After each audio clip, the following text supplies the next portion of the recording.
over Broadway. From the time he was a little boy, Tony Sarg loved to figure out how to make things move.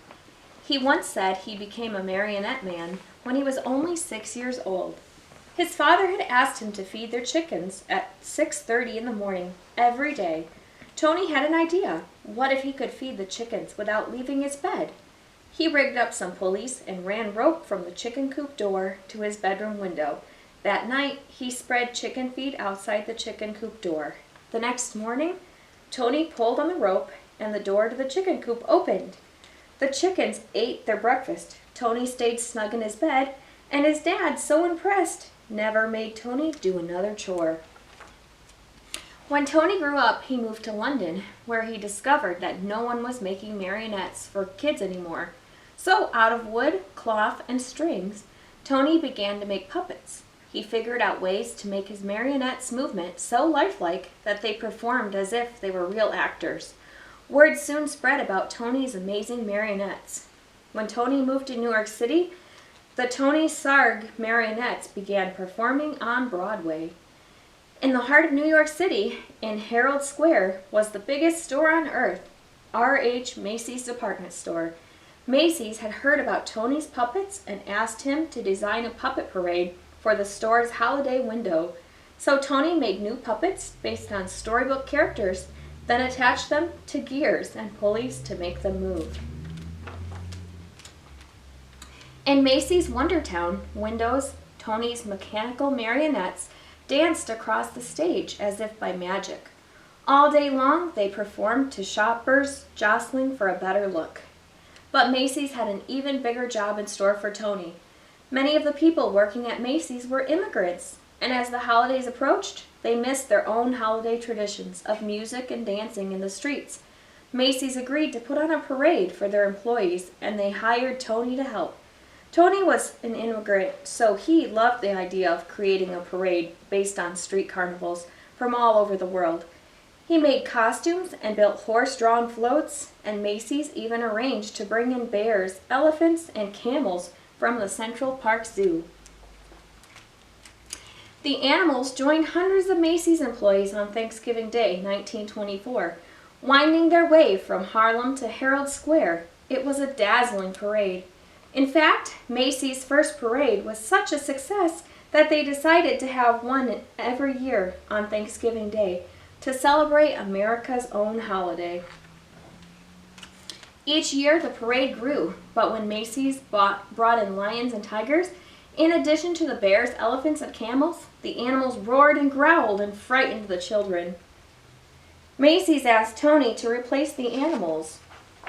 Tony hoped to replace the animals with some kind of puppets, but his marionettes were less than 3 foot tall. He would have to make much larger puppets in order for them to be seen in the parade.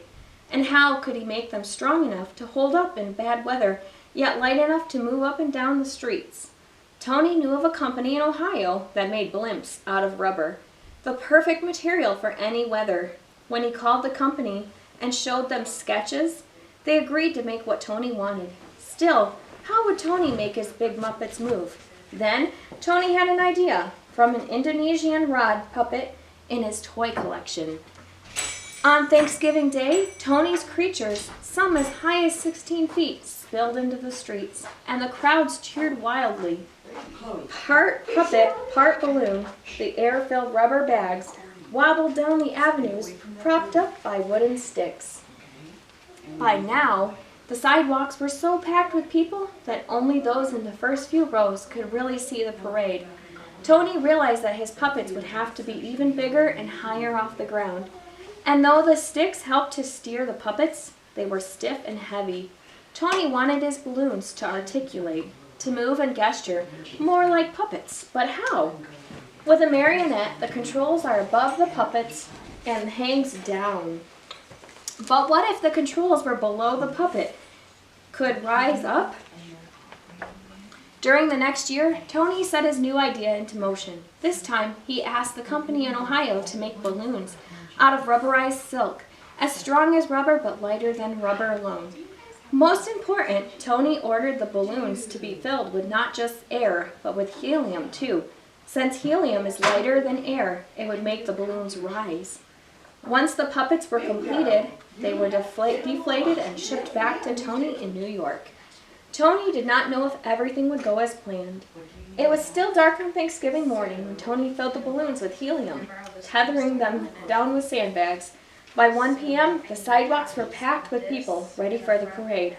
Then one by one, Tony cut the lines to the sandbags. And the magnificent upside-down marionettes rose up to the skies.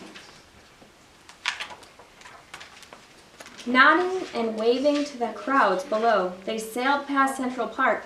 They sailed down Broadway. They shimmered and swayed through the canyons of New York City. High above the crowds, they flounced in the afternoon wind, pulling the rope handlers this way and that. Yet with every heaved toe, the balloons gestured and articulated like wild puppets, and the crowd screamed for more. After the balloons were eased under the L, they ended in front of Macy's at Tony's Wondertown windows. It was a parade New Yorkers would never forget.